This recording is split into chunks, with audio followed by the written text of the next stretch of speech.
limits, man. Okay, calm down. Was Marx a classical liberal? I mean, I would say so in a way. I mean, in that, he's about taking the Enlightenment seriously. And his critique is that liberalism doesn't go far enough, right? And that really, for the real promise of the Enlightenment, the real liberation of the individual really only comes when you eliminate economic exploitation and all the misery that goes with that. And so in that meta sense, absolutely, I think he's a kind of a classical liberal. Now, does he, what does he say about revolution? Not that much. There are, there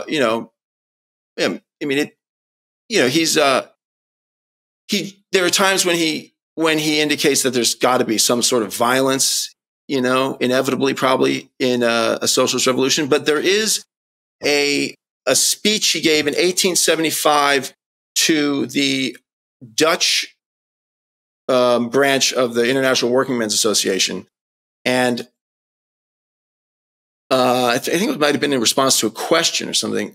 But that what he says is that the working class struggle is different in different places, and that there are some places where the liberal democratic tradition is real enough and deep enough that you could imagine a democratic socialist revolution.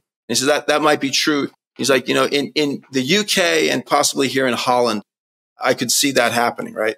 So that's pretty classically liberal. But of course, now that vision of how democratic, how political democracy could, in fact, getting back to James Madison and those he was responding to, could in fact lead to economic democracy. That only happens if you don't have out of control, overfunded, highly politicized intelligence and police forces putting their thumb on the scale, censoring, running amok, right? So the promise of democracy, which is admittedly, that's quite a stretch that you could have that the ruling class is going to at some point be like, what? We lost the election again?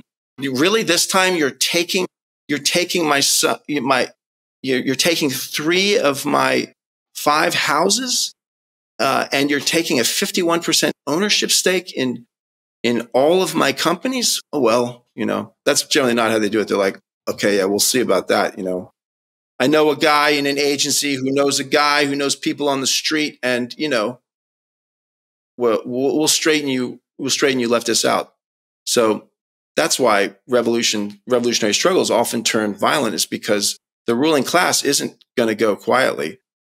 But you could imagine a really kind of mature and developed democratic culture with lots of organizations, and where the ruling class could attempt that and still be contained and blocked by the populace and their use of democratic governance.